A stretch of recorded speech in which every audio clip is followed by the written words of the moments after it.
Vamos dar início a mais uma aula. Na aula de hoje, nós vamos dar continuidade falando sobre ponto, falando da condição de alinhamento de três pontos. E logo em seguida, nós vamos começar a falar sobre a reta. Então, para não perdermos tempo, vamos dar início à nossa aula. E para o início da nossa aula, nós temos aqui que a condição de alinhamento de três pontos se dá da seguinte forma. Se eu tenho três pontos, A, um ponto B e um ponto C, e se eles se encontram sobre uma mesma reta, ou seja, nós dizemos que eles são colineares. Ora, qual a condição para que três pontos sejam colineares? Faz necessário que o determinante formado por esses três pontos, A, B, C, e a última coluna, observe que ela é formada por 1, é que esse determinante seja igual a zero. Bom, um exemplo que nós podemos tomar é verificar se esses três pontos A, B e C são colineares. Para que eles sejam colineares, o determinante deverá ser igual a zero. Então, vejamos. Então, você tem aqui três pontos. Quem seriam esses três pontos? O ponto A, formado por 3, 2. Vamos colocar aqui. Ponto A, formado por 3, 2. O ponto B, formado por 4, 1. E o ponto C, formado por 1, 4. Pergunta é, eles são colineares, eles estão sobre a mesma reta? Para tal, nós vamos calcular o determinante formado por esses três pontos. Você vai pegar o ponto A, que é 3 e 2. Você vai pegar o ponto B, formado por 4 e 1. E o ponto C, formado por 1, 4. Lembrando que a última coluna nós vamos completar com 1. Ok? Fecho aqui o meu determinante. Lembrando que para calcular esse determinante, o que eu preciso fazer? Eu vou completar a última coluna com 1. Desculpa. Volto aqui. Vamos usar a regra de Sarrus. Você vai repetir a primeira coluna. E você vai repetir a segunda coluna. Então, 2, 1 e 4. Bom, para calcular esse determinante, nós multiplicamos na direção da diagonal principal. Lembrando que quando você faz essa multiplicação, você conserva o sinal do produto. 3 vezes 1 vezes 1 dá 3. Você multiplica agora 2 vezes 1 vezes 1, que é igual a 2. Você multiplica 1 vezes 4 vezes 4, que dá 16. Feita essa multiplicação na direção da diagonal principal, você vai multiplicar agora na direção da diagonal secundária. Nesse caso, o resultado que você encontrar, você troca o sinal. Então, 1 vezes 1 vezes 1 dá 1. Troca o sinal, menos 1. Você tem 4 vezes 1 vezes 3, que dá 12. Fica menos 12. E por último, 1 vezes 4 vezes 2 dá 8. Você vai colocar menos 8. Portanto, você teria aqui, somando 3 mais 2, 5. 5 com 16, 21. Menos 1, menos 12, menos 8, também você vai encontrar menos 21. E essa soma é igual a zero. O que isso implica dizer? Que os pontos A, B e C são colineares. Ok? Bom, retomando aqui para as nossas questões, nós temos mais um exemplo, que é determinar o valor de K para que os pontos A, B e C sejam os vértices de um triângulo. Vejamos como resolver. Para resolvermos essa questão, a primeira coisa, ele está perguntando se ele quer que sejam vértices de um triângulo. Para que sejam vértices de um triângulo, esses pontos não poderão estar alinhados. Portanto, vamos aqui colocar esses três pontos. O primeiro ponto é dado por K, 7. O segundo, por 2, menos 3. E o terceiro, por K, 1. Lembrando, você complete a última coluna com 1. E, neste caso, nós vamos calcular esse determinante. Para tal, você vai repetir a primeira coluna, regra de Sarrus, e você repete a segunda coluna. Feito isso, vamos multiplicar primeiro na direção da diagonal principal, k vezes menos 3 vezes 1, menos 3k. Se eu pego 7 vezes 1 vezes k, você vai encontrar 7k. Se você multiplica 1 vezes 2 vezes 1, dá 2. Lembrando que na direção da diagonal principal, você conserva o sinal do produto. Agora vamos multiplicar na direção da diagonal secundária e ao resultado você troca o sinal. Então, k vezes menos 3 vezes 1 dá menos 3k. Troca o sinal, fica mais 3k. Você pega 1 vezes k, você vai encontrar k. Troca o sinal, fica menos k. E 1 vezes 2 vezes 7, você vai encontrar que aqui dá 14. Lembrando, ele quer que esses pontos formem um triângulo.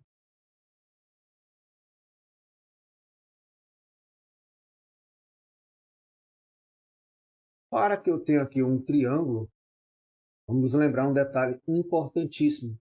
Para que eles fossem alinhados, se eles não formassem um triângulo, o determinante deveria ser igual a zero. Portanto, para não estarem alinhados, se eles formam um triângulo, essa expressão deverá estar diferente de zero. Portanto, eu posso aqui, ao resolver, tomar o menos 3k mais 3k e a soma dá zero. 7k menos k, você vai ver que dá 6k. E eu pego 2 mais 14 dá 16. Isso diferente de zero. Bom, feito isso, você vai ter aqui 6k diferente, 16 ao ir para o segundo membro, menos 16. O valor de k vai ser diferente de menos 16 dividido por 6. Você pode simplificar esses valores, dividindo tudo por 2, ficando 8 sobre 3. E aí seria o meu valor de k para que esses 3 pontos formem um triângulo. Vejamos mais alguma questão aqui com vocês. No caso, vamos dar continuidade aos conteúdos, tá bom? Agora, nós vamos falar sobre a equação geral da reta. Você vai observando de cara que eu coloquei já a equação. De que forma eu posso descobrir esse valor? Bom, essa equação geral, ela também pode ser determinada a partir do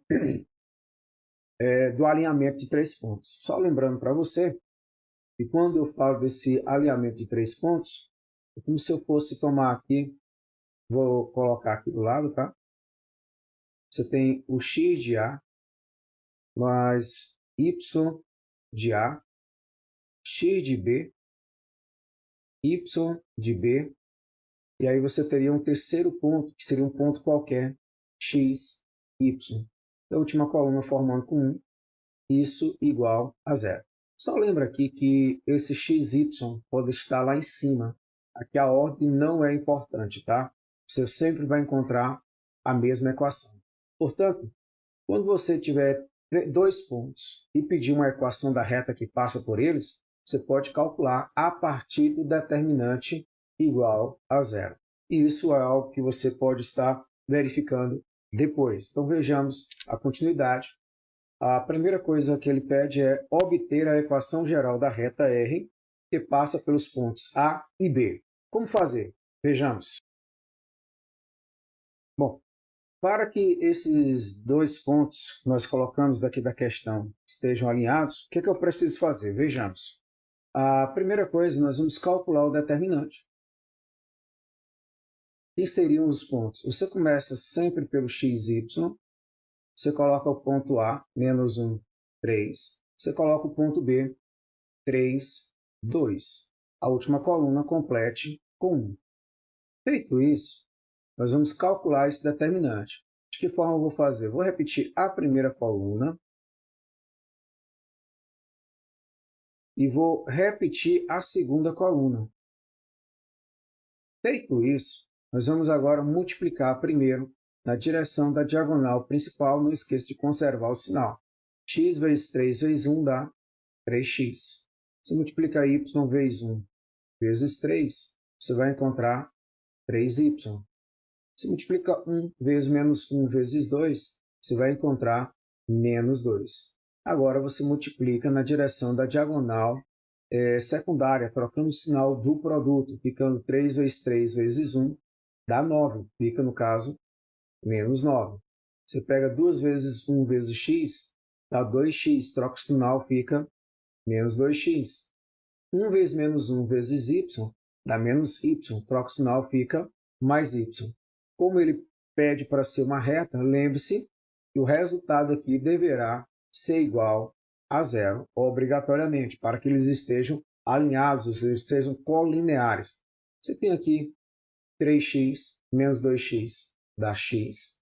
Você tem 3y mais y, você vai encontrar 4y.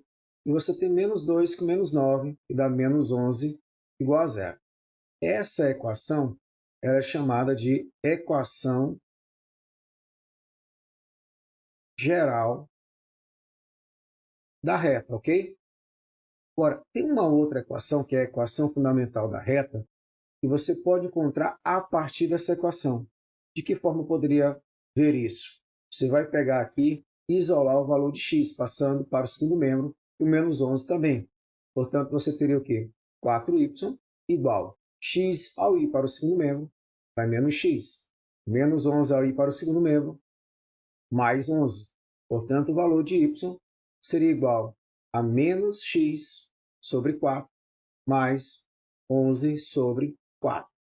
Bom, lembrando que 4 está multiplicando, vai dividir em cada elemento aqui do segundo membro. Portanto, essa equação que eu acabei de encontrar é a equação fundamental, ou a equação reduzida da reta. Ok? Então, são essas duas informações que a gente vai detalhar um pouco mais depois a respeito desta equação reduzida da reta. E mostraremos também como encontrar a equação da reta dado um ponto e dado a sua inclinação ou o ângulo de inclinação. Então vejamos para dar continuidade. Próximo ponto, nós temos outro exemplo e a pergunta é verificar se o ponto P pertence à reta S, cuja equação é dada por x menos 3y mais 3 igual a zero. Vejamos. Para que este ponto P pertença a essa reta S, é importante observar que eu vou ter que substituir esse valor de x e esse valor de y nesta equação. E para que haja esse pertencimento, ou seja, para que o ponto pertença a essa reta, ao substituir o x e o y na equação da reta S, esse resultado tem que ser igual a zero. Vejamos. Então, você tem aqui o valor de x, você vai substituir por 3. Então, você teria 3 menos 3 vezes o valor de y, que é igual a 2, mais 3. Se esse resultado for igual a zero, dizemos que este ponto P pertence à reta S. Então, você tem 3. Menos 3 vezes 2 dá menos 6, somado com 3. Se você olhar, 3 mais 3, 6, menos 6, 0. Portanto, você pode afirmar que o ponto P pertence à reta S. Tá ok? Bom, vamos dar continuidade à nossa aula. E a partir de agora a gente fala sobre um assunto muito importante, que é a respeito da inclinação da reta e o seu coeficiente angular. Vamos aqui citar alguns exemplos. Primeiro, vamos determinar o coeficiente angular M da reta representada abaixo.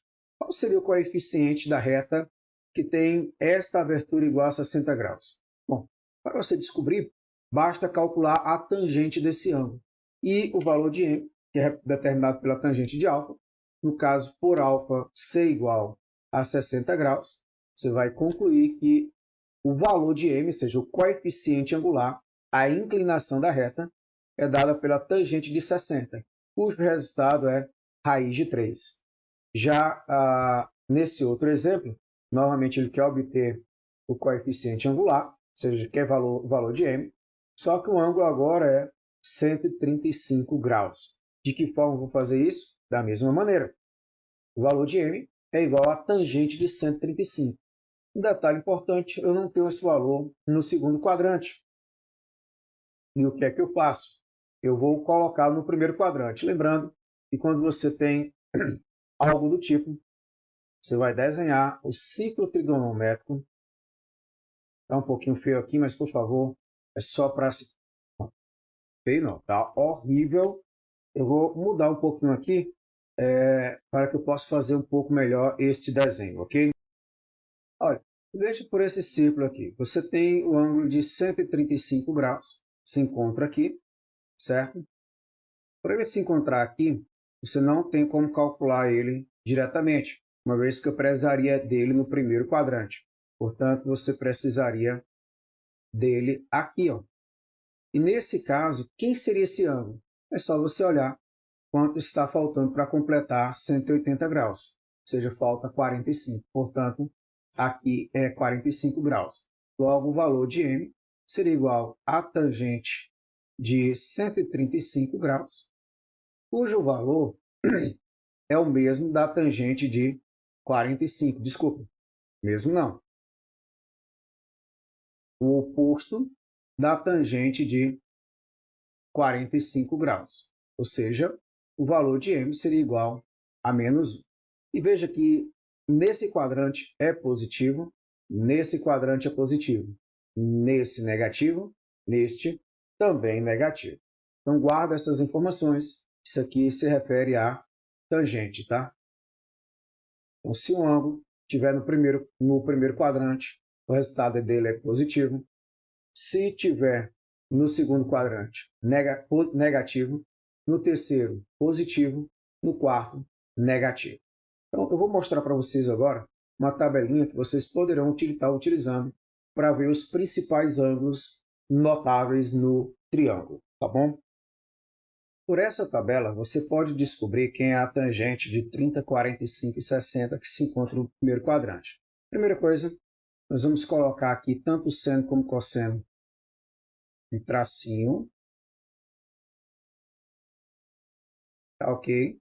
Você começa 1, 2, 3. Aqui 3, 2, 1. Tira a raiz do numerador. Claro que não vou precisar tirar do 1. E todos eles você vai dividir por 2. Ora, você tem aqui que o seno de 30 graus é o meio, seno de 45, raiz de 2 sobre 2, seno de 60, raiz de 3 sobre 2, cosseno de 30, raiz de 3 sobre 2, cosseno de 45, raiz de 2 sobre 2, cosseno de 60, 1 meio. Para descobrir a tangente, você divide o seno pelo cosseno. Você vai dividir 1 meio por raiz de 3 sobre 2. Você vai dividir raiz de 2 sobre 2 por raiz de 2 sobre 2. Isso aqui é o mais simples. Qualquer coisa dividida por ela mesma é 1. Aqui você vai ficar com a raiz de 3 sobre 2 dividido por 1 meio. Se você olhar esse 2 com 2 vai embora, fica a raiz de 3 dividido por 1 e dá a raiz de 3. Aqui o 2 com 2 também vai embora, fica 1 sobre raiz de 3. Ou, se você racionalizar, raiz de 3 sobre 3.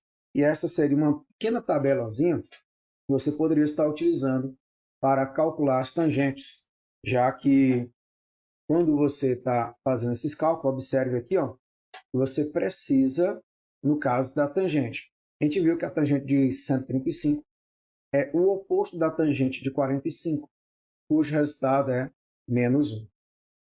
Bom, dando continuidade, com relação a essa inclinação e o coeficiente angular de uma reta, nós temos aqui que há uma relação entre pontos da reta e o ângulo, ou seja, sua abertura, sua inclinação. E de que forma você pode ver isso? Se você pega esse ângulo, é o mesmo desse ângulo aqui. Também é alfa.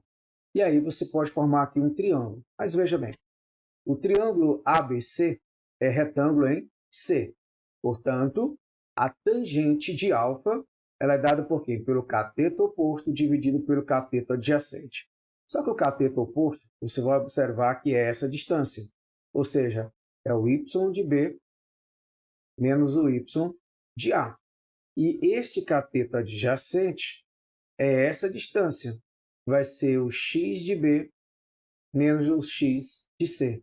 Portanto, calcular a tangente desse ângulo alfa é calcular quem? O quociente entre a diferença dos valores de y pela diferença dos valores de x. Ou seja, a tangente de alfa é a distância de B até C, ou seja, é essa distância dividido por essa distância. Portanto, essa aqui a gente já viu que é o y de B menos o y de A, e aqui é o x de B menos o x de A. E aí você tem o valor do seu coeficiente angular. Isso você está tratando aqui se a inclinação for no sentido do primeiro quadrante. Mas se por acaso ele estiver no segundo quadrante, a maneira de ver não muda. Tá? O que vai mudar é apenas o sinal. E veja que aqui, se você toma esse menos antes desta expressão, continua sendo o y de B menos o y de A, dividido pelo x de A menos o x de B. Esse menos aqui, lembre-se, é porque ele está onde? Um ângulo do segundo quadrante. Tá, ok? Bom, se você pega aqui, ele está concluindo aqui a seguinte coisa, que o valor de m, que é dado por y de B menos y de A, dividido por x de B menos o x de A.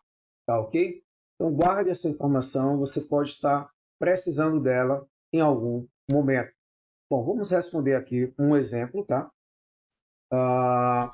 Nós temos aqui determinar o coeficiente angular da reta R que passa pelos pontos A e B. Então, vamos lá para a nossa resolução. Eu vou deixar essa tabelazinha, pode ser que nós necessitemos dela aqui, tá? Então, vamos pegar aqui o ponto A,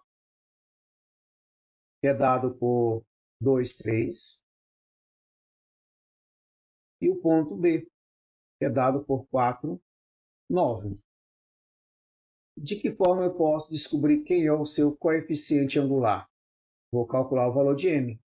E a gente viu que esse valor de m, você pode calcular como sendo a diferença entre os valores de y de B com relação ao y de A, dividido pela diferença dos valores de x de B com relação ao x de A. Ou seja, quem é o y de B? É 9. Menos quem é o y de A? É igual a 3. Sobre x de B. X de B é 4. Menos quem é o x de A? 2. Portanto, nós temos aqui que 9 menos 3 é igual a 6 sobre 4 menos 2 é 2. Portanto, o valor de m é igual a 3. Bom, aqui, se você for olhar, você não vai ter um ângulo propriamente dito aqui com respeito a esse valor. Mas não esqueça que esses coeficientes eles podem mudar. E lembre-se que a tangente ela vai de infinito, menos infinito a mais infinito. Portanto, é possível que o valor de m seja igual a 3, sim, lembrando que ele representa a tangente. Aqui eu coloquei esse exemplo pensando que poderia estar utilizando aqui. Mas lembre que eu calculei usando 2 pontos dados e não o coeficiente angular, ou seja, não utilizando, no caso, a inclinação da reta, tá? Então, vamos dar continuidade, temos mais coisas ainda aqui. Vamos concluir com mais esse exemplo, tá ok? Calcular o valor de m, r, vezes mr, sabendo que mr e ms correspondem respectivamente ao coeficiente angular das retas r e s representados na figura. Então, se você olhar para cá, o ponto P é um ponto comum, tá ok? E ele só diz que alfa e beta. Mas de que forma eu posso ver isso aqui? Lembra de uma coisa, esse ângulo alfa é um ângulo externo. Alfa é um ângulo externo, portanto ele é a soma desses dois ângulos, ou seja, ele é a soma de 90 mais beta. Bom, e ele me deu um ponto em comum que foi o ponto P. A pergunta é: qual seria esse produto desses coeficientes? Bom, poderia responder essa questão, mas eu vou deixar para vocês como exercício. Então, tome nota com respeito a ela, me traga como uma atividade a ser respondida. Esse seria um desafio a qual vocês deverão estar pesquisando e ver uma forma de estar resolvendo. Paro por aqui a nossa aula e fico na continuidade, na próxima aula, de falar mais sobre reta. Tá? Vou estar depois passando uma atividade para vocês que vai estar contida no livro didático. Portanto, tome nota com respeito ao Classroom, que lá vai estar descrevendo quais as páginas que eu gostaria que você estivesse respondendo, tá ok? Então, paro por aqui e até a próxima aula.